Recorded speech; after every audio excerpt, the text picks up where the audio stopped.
DBS community, welcome back to another deck profile here with Chris. And today I'm going to be bringing you guys my variant of the Son Gohan Icarus deck.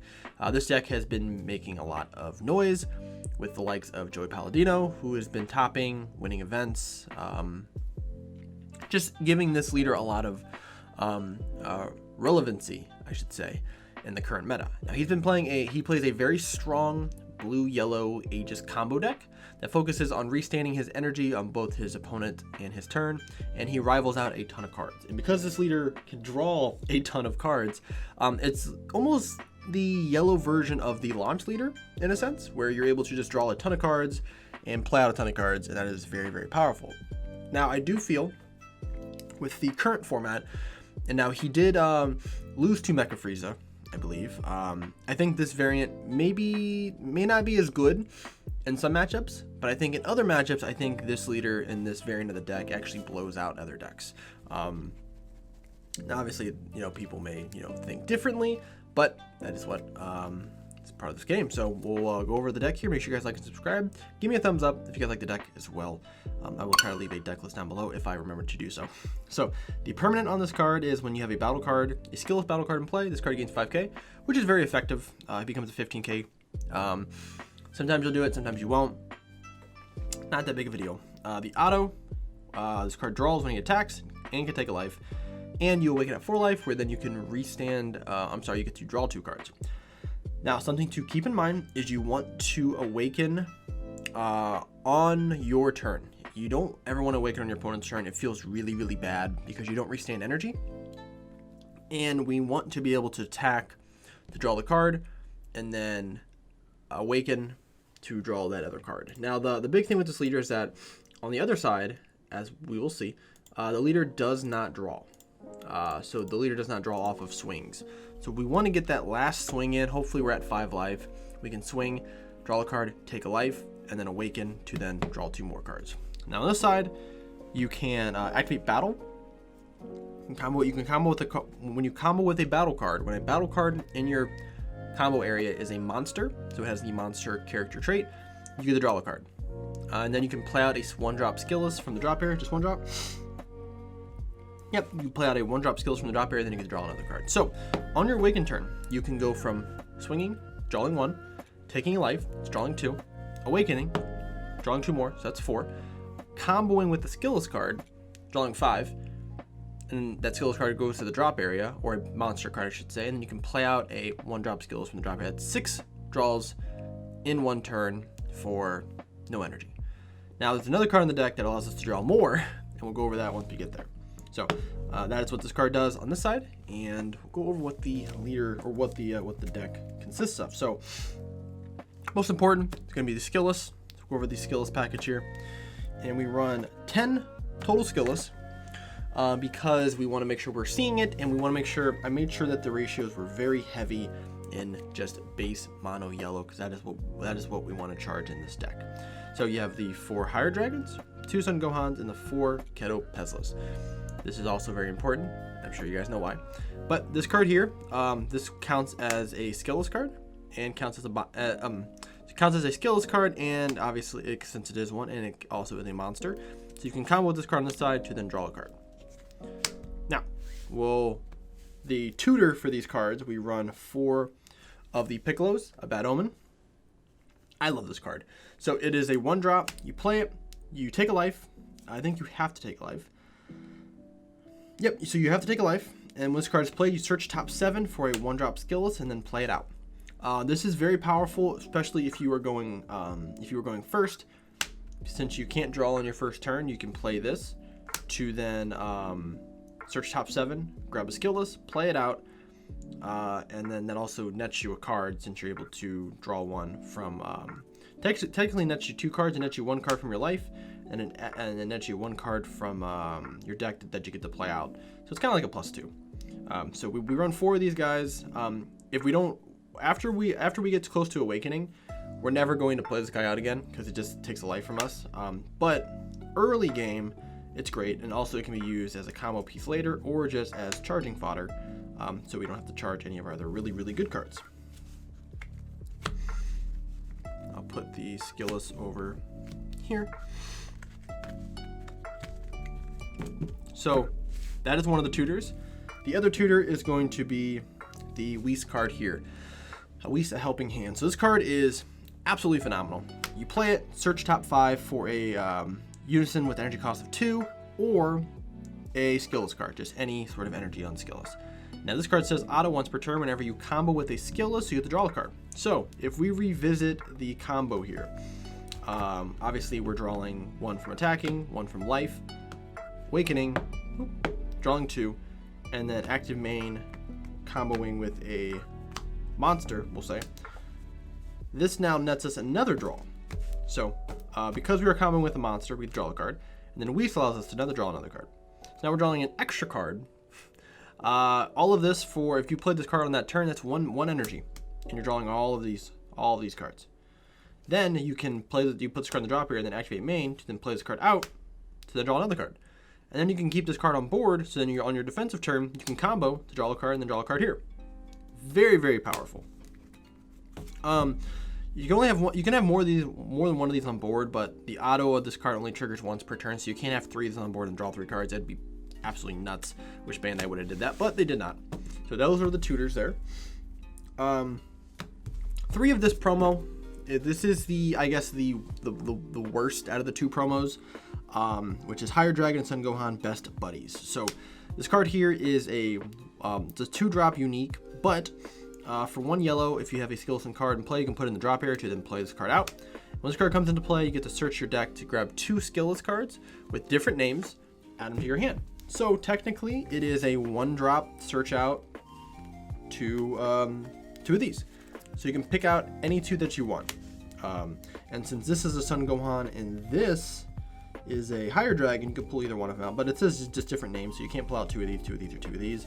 But you can pull out these 2, pull out these 2, or you can pull out those 2. It just allows you to just filter through your deck to get all your skills cards into the drop area. It is a 15k swing after that, which there's nothing wrong with. Having a 15k swing is absolutely fine. I was running the double striker on top of it, which you can. I think this deck's at 53 cards, but you draw so many cards that you're gonna see it. So it's a 1-drop that comes on top of a Gohan or a Higher Dragon of energy cost of 2, so it comes in on top of this, and then it is a 20k double strike, which is pretty powerful. Once it's removed from the battle area, it goes to the warp, but it is a 20k battle card swing you can just do if you're going for game or just want to add a little more pressure. So you can add this in there if you want. I just currently don't have it in here, and I just needed enough yellow as well. This card also counts as a monster, so we can combo it on top of our leader to then draw a card if we absolutely need to. Now we'll go to the other part of this deck, which involves this guy. So we run the Policeman engine as our main win condition. So we have 4 of the 4-drop, 3 of the 5-drop, and 2 of the 6-drop. This engine is extremely powerful, and there are certain decks in the game that just do not have an answer for Ketopeza. It is a remarkable deck choice for yellow, for black, for blue. Any leader that can play skillless is really good. And what's nice about this deck is that when our chain blows up, we can play this guy back out from our drop area for free. So essentially we're cutting down the energy cost of this chain by at least 1 energy, which is huge. This card grabs it. Obviously this card grabs it as well, the Whis, and this card plays it out for free. So we have 2 ways of playing it out, 2 ways of drawing it, and then 3 ways, technically 3 ways of playing it out if you count the leader ability to play it out from the drop area. Very, very powerful. You go into 1 energy, you go into the 4-drop, which has dual attack and barrier. You can swing twice. Also 1 energy, you can negate a battle card attack, which does come in handy. From there you go into the 5-drop for 2 energy, which we run 3 of. Personally, I may just put in a 4th one just so I have it. Once the new black, I think it's called Module Mastery, comes out, which is a new 1-drop that pulls one of these guys back out from the drop area, and then for 2 energy you can go up the entire chain. I will probably end up cutting this down to 3 because I can use that card to search that card back out. But this card comes in. This is the weakest point of the chain because this card does not have barrier. So this card comes into play. It's a double strike crit. Draws you a card, and you can warp a you warp just any of your opponent's battle cards. So no energy cost. So you can warp secret rares, warp anything, as long as it doesn't have barrier. So then you swing at this guy, 25 double strike. You then evolve into the 6-drop on top of him, and then he restands himself. And now you have a 30k dual attack barrier double strike crit, which is your boss monster, obviously. Currently, I only run 2. I only own 2. I think 3 is probably the amount that you want to run. You don't want to run too many 10Ks. You want to, we already run enough black cards here, so we want to make sure our ratios for yellow is dominating the black. And you're gonna be able to see these anyways. If you've run 3, it's gonna feel like you're running 7 of them because you're gonna see them every single game just because of how much this deck draws. So that's not a big deal. So 3 of these are fine, but you want to run 4 and 4 of these. Like I said, with the new Kettle Pezzler card that comes in, you could probably take one of these out.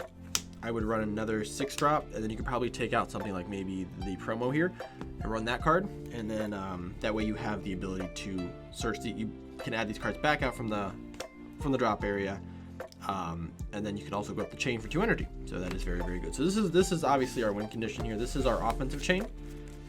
Now the defensive chain, actually 2 overall. The Bardock Awakened Instinct. This allows me to get 2 more draws, as well as another swing in. Also, we can pitch a skillless card off of this. So hypothetically, we can, if we don't have a chain already out, we can swing a lead, do whatever, and then we can play this card out, draw 2 cards, pitch one of these from our hand, swing with this, and then activate main, play this card out for free, draw a card, and then we can go with the chain. That's also very good as well. This card just adds another layer of oh my gosh, you're drawing and attacking again, that a lot of people just like said can't really deal with. So now we go to the defensive part of the deck, which is going to be the blue-yellow engine. So we run the Zamasu, we run 4 of the Bojack, and 3 of the Agents, and 2 Poutine. So this is our defensive option in the deck. The blue-yellow option, I've actually been tempting, I've been working around it with this leader since the deck came out. I just never fit the multicolor into it like Joey Palladino did, which I think is a really cool idea.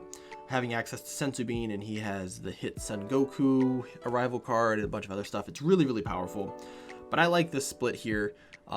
It gives me the option to where I can Aegis. So obviously we use these Zamasu to tap stuff down. We don't need a super combo that draws because our leader draws so much cards as it is, which will trigger Poutine. Poutine comes in, and Poutine's probably the best yellow card in the game. You should run Poutine in any yellow deck that you play. I'll say this in every single video because I only play yellow. It's a barrier card that taps one of your opponent's cards down when they come in using a skill, or if they activate a counter, you can tap a card down. It's very good because if your opponent arrivals a card to try and tap down this ability, you can tap down another card that they have on the board. It does not have to be the card that's being played. So as long as it doesn't have barrier, this card hits it. This allows you to arrival out one of these. This has blocker. This is a unique barrier Aegis. And Aegis is when you pitch a blue-yellow. So you pitch one of these from your hand. You get to restand 2 energy and then draw a card. So it just allows you to keep defensive plays alive since we don't. We're gonna end up on tap. We're gonna end up tapping out a lot. And having the ability to have one of these on board means so we always have 2 energy available to us. So even if we tap out on turn 4 to go for the giant Kettle Pezzler engine, we can still Aegis to pop one of these, pop an extra one of these, or even a super combo if you have to then draw a card and then restand 2, and then we are good to go for our defensive plays. This is also a blocker. This also comes in handy a lot. It's a blocker that taps something down, which will trigger your Poutine, and also makes your opponent mill a card, which could be very, very beneficial depending on what the card is. So this is our defensive engine. For the Destruction Champa, you should always run it in every deck, so we run 1 here. Negates, we have 2 Nimbus. I'm sorry, 1 Nimbus, 2 Time Magic. Max Power is also a very, very good option in this deck as well. Nimbus is a weird card because, so you can run Nimbus. I currently only have like 9 copies of Nimbus, and I only play yellow, so all my other decks have it. So I was trying to run a different negate in there. Time Magic is fine. It's not great. but it is okay. Max power is probably a better option overall, but this is a sparking card, and our drop area is gonna be full most of the time unless we just overwhelmed. So this card's mostly gonna be, you know, online. Nimbus shuts down more battle cards. This card can negate. You can add back to your hand by warping card from the drop area, and then you can use this to warp a card. So it's also very powerful as well. Everyone has their has what they would rather run. You also can run Protect the People. I took these out, which is what I was running originally, because I needed more yellow. I kept seeing, I kept getting to the point I'd have 12 cards in hand, and 8 of them were black cards. So, and then the other ones were multicolored, and I can't really charge those, so I had to cut down what I was running with black and multicolor to run more yellow. So I just added some more yellow negates. One Vegeta. This is not a very unison-driven deck. Vegeta can be played sort of as a secret rare, truthfully. If you get to turn 4, let's say you know turn 4, turn 5, you have a Kettle Puzzle down, your opponent has 1 energy up. You have one of these in your hand, you can play it, and then just -3, tap that energy, and now you can swing it with your Kettle Puzzles twice. You can swing it with this twice. You have your leader swing, you have overwhelm, you have other things on board. So there's options for it. You don't always have to run this card as a 4 of. I'm just running it in this deck as a 1 of, just because I draw so many cards. There's no reason for me to spend 2 energy on this turn 2 to play this card, especially just in a normal board. If I'm going to a tournament, sure, I may include these cards in there, but I probably will put them in the side deck, because this deck is, the idea is I need to play the Kettle Puzzle chain out and just start swinging. So this is just good for ending games with. A very interesting one of is the Hachiak promo. This card actually kind of makes sense. So it's you can pitch it. You don't get the effect off of the pitching, which is bursting 2 cards, which is fine. But we can activate this for 3 energy, which will allow us to play this card out, and we can put 3. The effect is, I call it tribute. You put 3 battle cards between black battle cards between the cost of 3 and 7 into the bottom of our deck, which is the entire chain here. Any of the Kettle Puzzle chain outside of the 1-drop, we can add back from our drop area to the bottom of our deck. This allows us to, one thing I found in this deck is that because of how many cards I'm drawing, you mill yourself. You can almost mill yourself out. There's points in the game where we get to turn 5, I have 6 cards in my deck.